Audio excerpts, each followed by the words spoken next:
Welcome to Conversations with the Black Girl Blogger podcast, where you will hear amazing human interest stories from everyday people.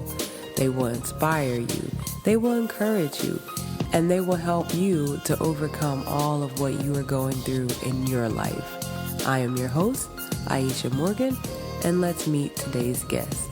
All right, so I am here with my cousin Yolanda, and we are going to be talking about her life experiences and how she overcame a lot of what she dealt with in her past.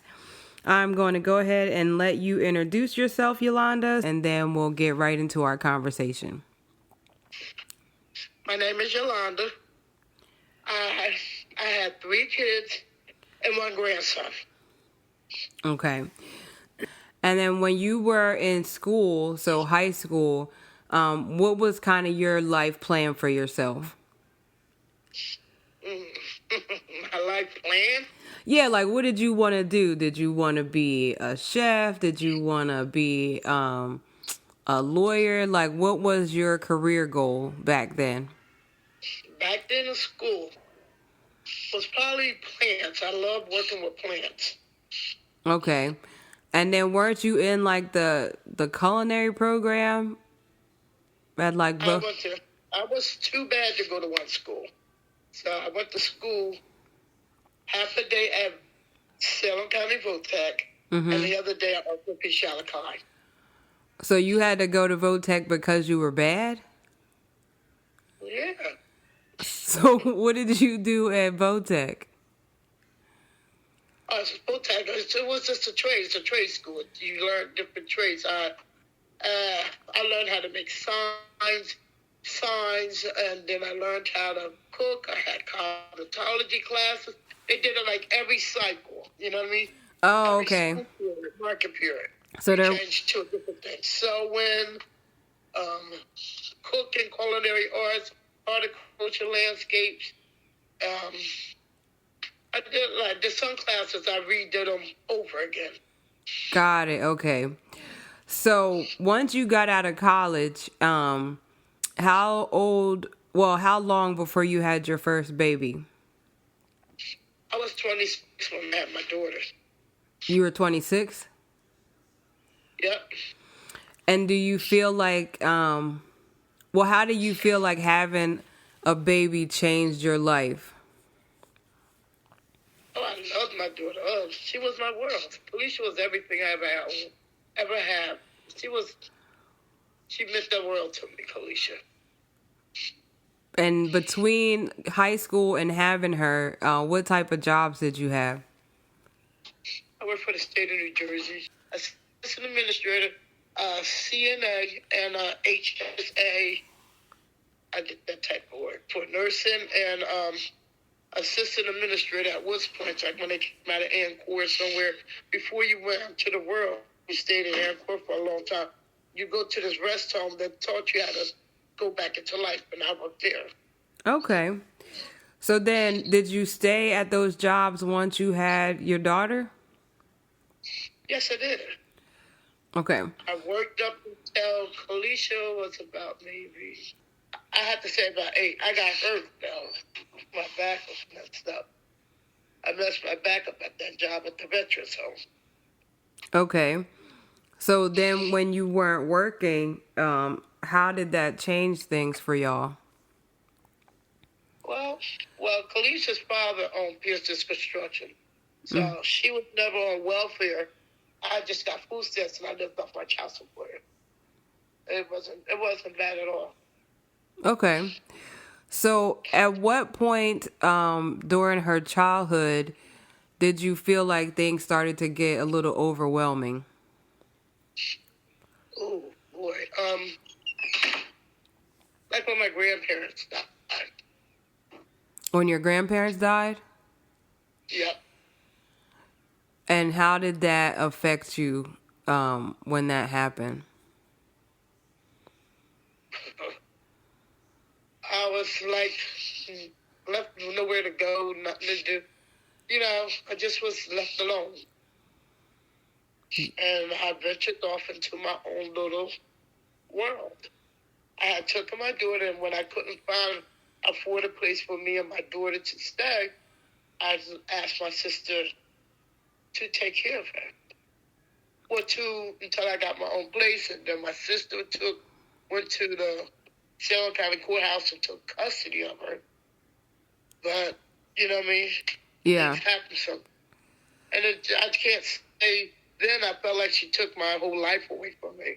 It just got worse and worse. A downward spiral into a tight depression where I dug myself deeper into something that it was hard to get out. It took me like 25 years to get out of it.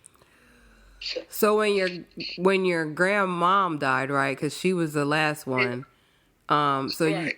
That pretty much sent you into a state of depression. Yes. Okay.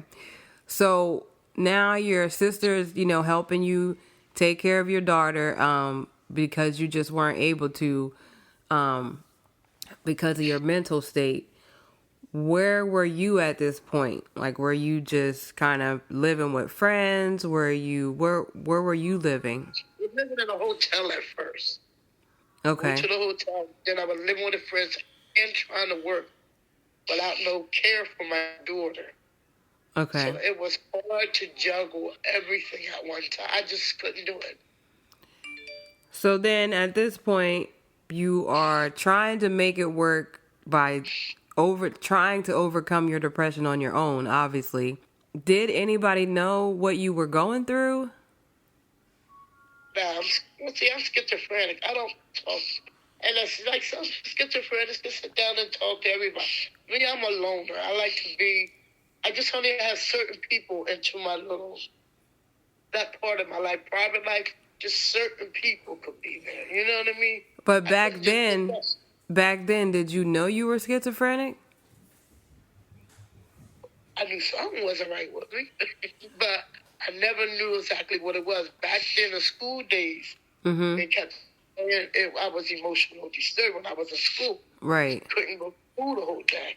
Then I graduated high school, did a little college, did all that, but then after that, that's when I was on my own, that's when things just didn't work out for me.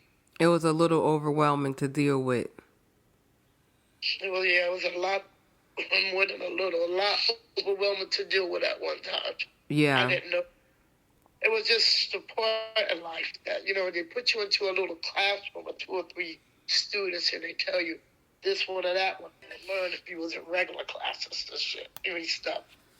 So you're saying in high school, they knew you were emotionally disturbed, but no one helped you deal with your emotional issues? No, they didn't. They used seen the school psychologist, and that was it. Okay. And then everybody was in special ed class. About 4, no more than 6 students in a class. But they teach you stuff.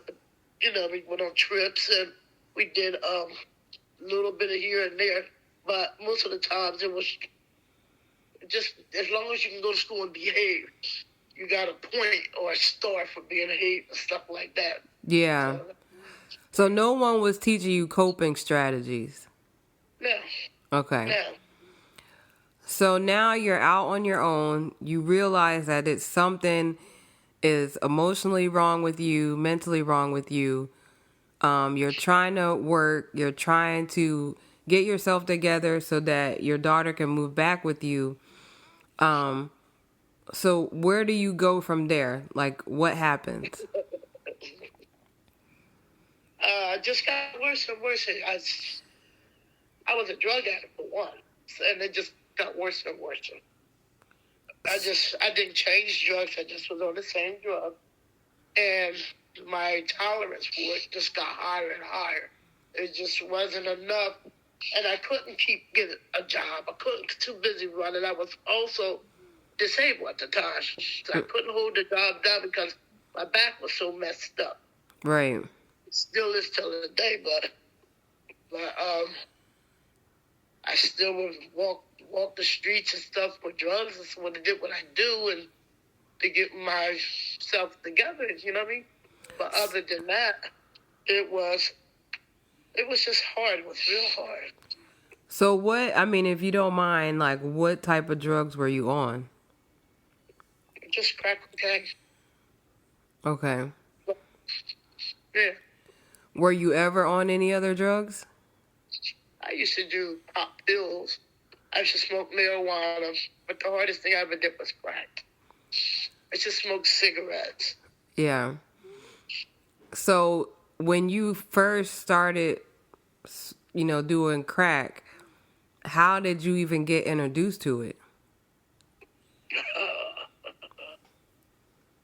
That's always a different color. Um, I really don't remember that. Okay. I really don't remember how I got into it. But, I'm trying to think, really. But, no, I really don't remember who was the first person that introduced me to it. Who was the first? I really don't remember who was the first person that introduced me to it. Was it somebody that you knew, though, that was already doing it? I guess it had to be already doing it to introduce me to it, but it's had to be somebody I knew because I just didn't hang with just anybody. Right. Even when I was on the streets, I didn't hang with a lot of people. When you see me outside, you see me by myself. Somebody might stop to ask a question, but I never hung with people. Yeah. So, how long were you on the streets doing drugs? Wow. For about 25, 27 years. And through that time, did you ever try to get clean and go to rehab?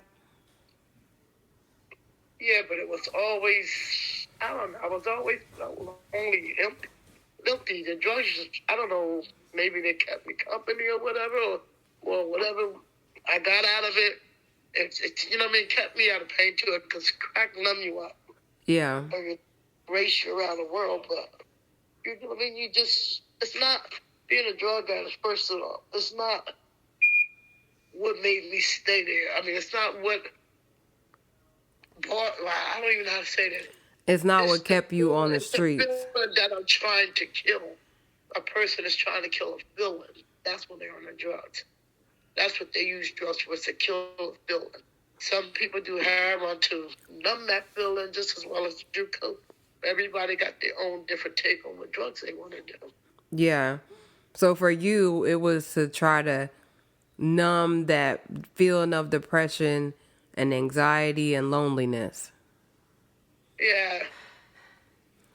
So you said that you have 3 kids. You only talked about one. So when did you have your second kid? Well, my first daughter, my first daughter and my first son, they're 14 years apart. So 14 years after I had Kalisha, I had Brian.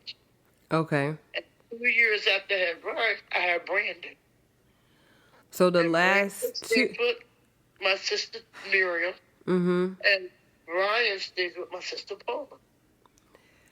I let them adopt them because, life has came into your life. So, but I didn't want them to have to live differently or any way that they wanted to live their life because life just kept coming to the house and stuff. So I asked them, could they adopt them? Well, they asked me, could they adopt them? And I said, yes. So and they kept them in with strangers, so I couldn't live if my kid was with some stranger. So. Right, exactly. So when you were pregnant with them, were you in rehab or were you still on the streets? I was on the streets, but I had a plan. I already knew what I was going to do. Okay. Who I was going to ask to take my first one, and who I was going to ask to take the second one. I already knew what I was going to do. Matter of fact, I talked to them and said I don't want their last name changed. I don't cut their hair off to see how long it's bruised. We sat down, we talked. It wasn't just here, take my kid and get out of my life. Yeah. And if they ever needed me, they picked up the phone and called, and I was always there. Yeah. So, Did you know that Kalisha asked me to take Brian? To take Brian? Yeah. I think. Brand? No, Brian. That's why I'm his godmom. Why would she ask you to take Brian? Because she didn't know that Nori was going to take him. Oh. And so she had called me and asked me if I would take him and asked me if I would move back because I was in college. Well, I was finishing college. And if I would take him. And I told her I would. And that was one of the reasons why I came back home. Oh, okay. I didn't know none of that. Yeah. And then before I actually went back, Nori told me that she was going to take him. Yeah, I had called her, but there was some complication. Something happened to one of her kids when they were little, but it wasn't nothing wrong. Bad happened. Something he did, and then diapers got involved, so they had to make sure she was clear to take him. Mm-hmm. But all I knew is nobody strange was going to take him out the hospital. I wasn't going to let that happen. Yeah. And, I mean, clearly our family was, everybody, Kalisha was not playing around. Like, she was calling and asking. Yeah. So she was going to make... She still takes care of brothers. She still helps me out a lot with them. Yeah, she always sure has, so she's a good sister. She is. So, okay, so now you have these two kids. Your sisters have agreed to take them. After they're born, do you attempt rehab again, or what did you do? I was a drug addict, okay.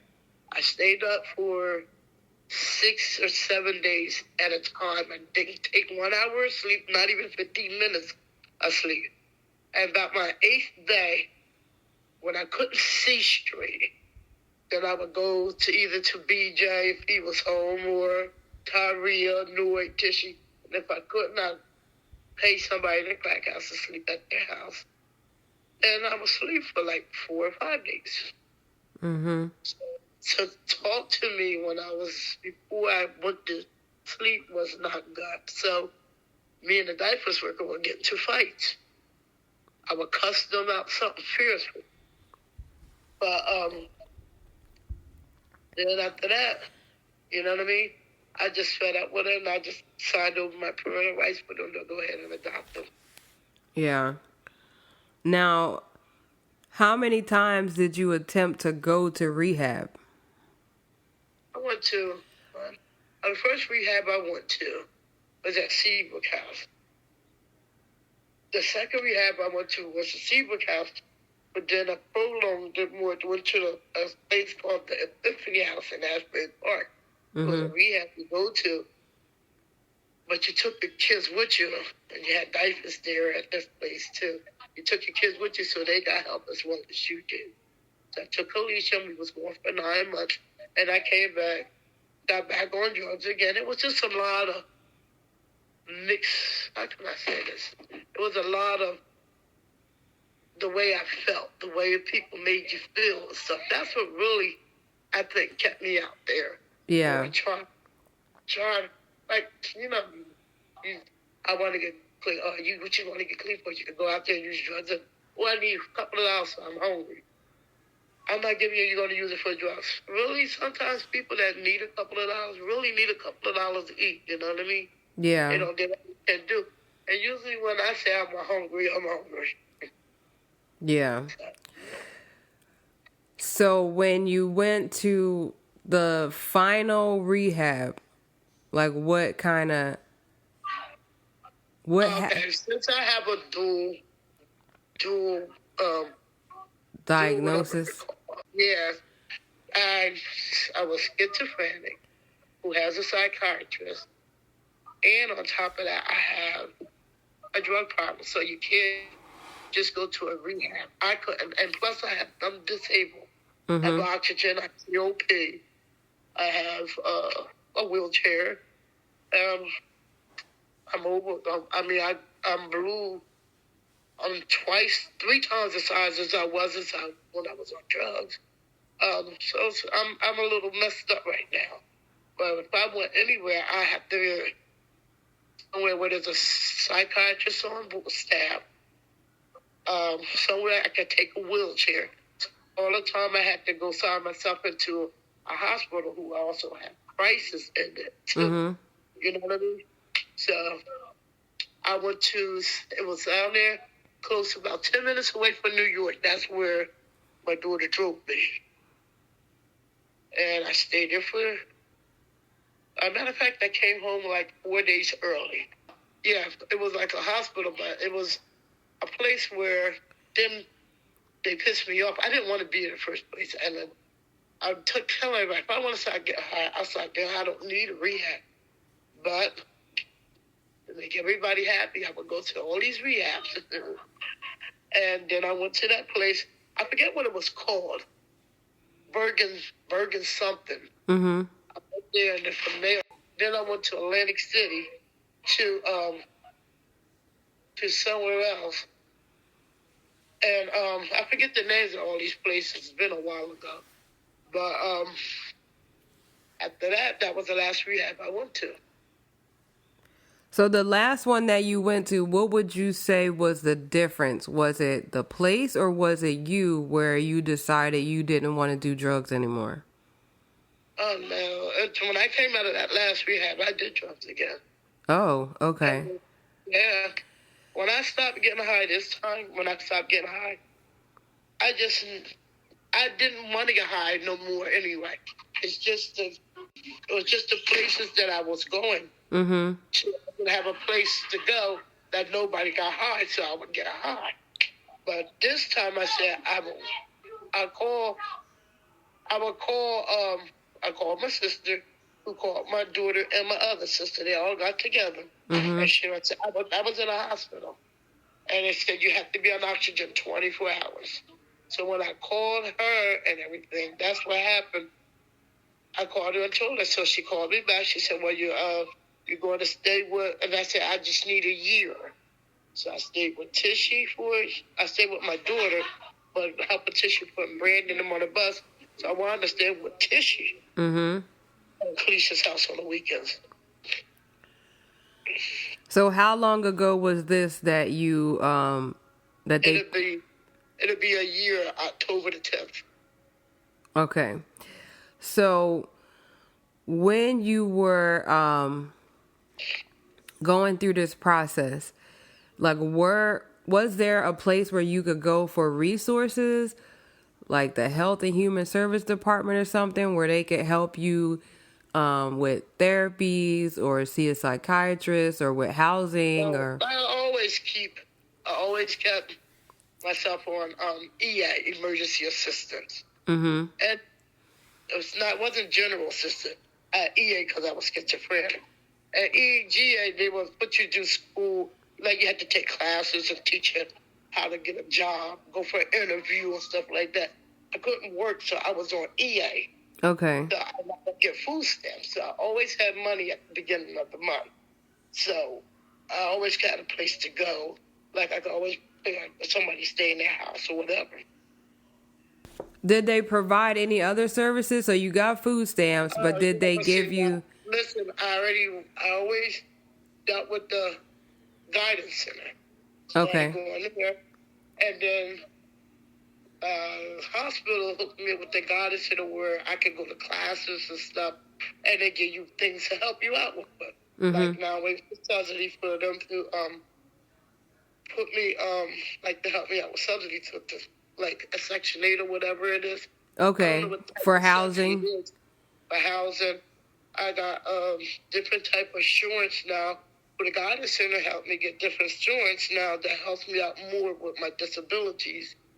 But I have to wait out the time of getting a house. You know what I mean? A housing assistance. Yeah. So what do they offer you though as far as housing? Is it like a specific place that you have to go? Or can you find the place and then they just pay for it? When they put the subsidy through and they said that you could go ahead and they're going to provide you, so they have to approve it. It's through the state. The state have to approve it. Okay. And they say they approve it, then I go out and find a one-bedroom apartment. Okay. You know what I mean? Because that's just me. I can only do a one-bedroom. And your target go for a one-bedroom is $950 I think, $40 or $60.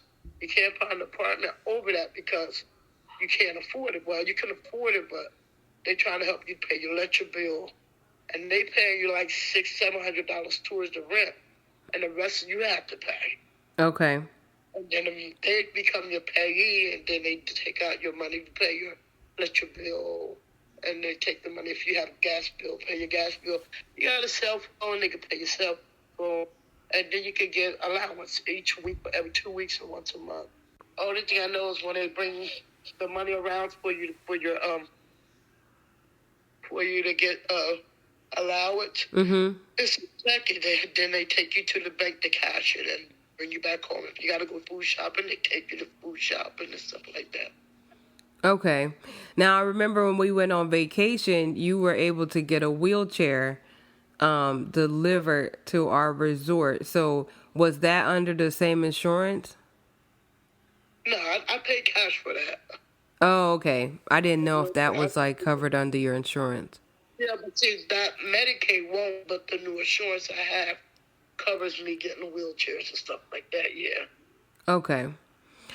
So now that you are clean, it's been over a year, right? That you've been clean? Almost a year? It'll be a year, October the 10th. October the 10th. Where do you want your life to go from here? Now I'm ready to live my life. I'll start to change my life around. I don't do the drugs. I don't smoke cigarettes. I don't do nothing no more. I don't run the streets no more. I'm ready to start building my life up. Start building my life. Something I should have did years ago when I got out of school. Start from the beginning. From the bottom. I got to work all the way up. And hopefully, I don't think I'm too old before I can. And I'm on SSI. I'm not going to be able to buy a house. But an apartment somewhere to call my own would be sufficient. You know what I mean? Yeah. And just fix it up and just never leave there. You know what I mean? I'll be there for the rest of my life. But right now, find somebody that I can share my life with and just go on with my life. Now, how's your relationship with your kids? Oh, my relationship's good with my kids. Just my youngest son, he's just a piece of work. But they say he act just like me, and I knew I was a piece of work. So, and you know what I mean? I guess the apple didn't fall far from the tree for that one, but but we still have a relationship, good relationship. We talk. I'm right here with my oldest son. My daughter just left, and my youngest son, I'm going to go home too. So, good. We have a good relationship with my kids. Good. And then, how about with your family? Like, how does your family treat you now? Oh, see, my family always treated me nice. Always treated me okay. But now, you know what I mean, they're more, what I can say, lenient toward me. They more listen to my problems, or, you know, we talk. We talk every day on the phone. Yeah. Well, I talk more to them now than I did them. I'm not trying to hide the crap I did or ashamed of them finding out. I'm not trying to hide that. I just talk, you know, every day we talk. All my sisters and brothers. Do you feel like that was what you were missing before? I have no idea yet. I'm healed from the drugs and stuff, but I'm not totally healed from all the stuff I put myself through. You know what I mean? Yeah. I might be better to answer that question better in a couple of years, but for right now, I don't want to get high. I'm done with that part of my life. I just, you know what I mean? Right now, I'm at the step where I'm just waiting for this apartment to open up so I can blossom some more and then see how far more I could get to. You know what I mean? Yeah. So do you, are you going to therapy? Like, do you have a psychiatrist that you talk to? Do you have a therapist? I have a psychiatrist. A guidance, and also I do a lot of virtual classes with the guidance or counselor that sit there and talk with the people. We got classes where we all sit there and talk about stressing out, how to handle life's things, with everything, you know what I mean, that I should have learned. They taking their time out and teaching me. I'm teaching and learning it now. Good. I'm doing pretty good with it. Yeah, that's really good. Yeah. So, well, I want to just say how proud I am of you. when I, came back from college and I saw you when you were on the streets, it was very shocking to me because I hadn't seen you in a while. And Right. I remember I was going to pick up Brian and you were talking to me from my car. And I'm not going to lie, like the whole way that I was going home, I cried because I didn't want anything to happen to you. It was really hard for me to see you like that. And so just seeing how far you've come, I mean, I really am proud of you. I know this is not hard. I know every day is a struggle, just because that was your norm for so long. But I'm really glad that you have a good support system. I know your brother and your sisters are here for you, but I'm always here for you. Honestly, when you used to just randomly call me, like, it felt good because I knew you were okay. Yeah. When you were in the hospital a couple times, you would call me and be telling me how you was cussing the people out. And it made me feel good because I knew that you were somewhere safe, to be honest. So to see where you are now and to hear you talk about your future makes me happy because I know that you're going to keep pushing forward. And I'm just so proud of you. Thank you. And I'm going to keep on going. I'm not stopping no time soon. I'm just going to keep on pushing through until I can't push no more. Yeah. And I don't know, like, where life is going to lead you, but, if there's anything that I can ever do to help you, please always let me know. And if I can help you, I will. Yep, you sure will. Well, Lonnie, I appreciate, I thank you for taking out this time to talk to me about this. I know it's a very sensitive topic for a lot of people to even hear because we, especially when you're in it and then you get out of it, you don't really want to relive it, but it's good for you, I think, to talk about it so that you can see just how far you've come. Yeah. And to know that that's... It reminds me that I don't want to go back. Exactly. It's just not the life that you want to go back to. And I'm done with it. It's over. yeah. And I have every confidence that, your life is going to push forward and all that you would like to achieve, you will achieve. Yep.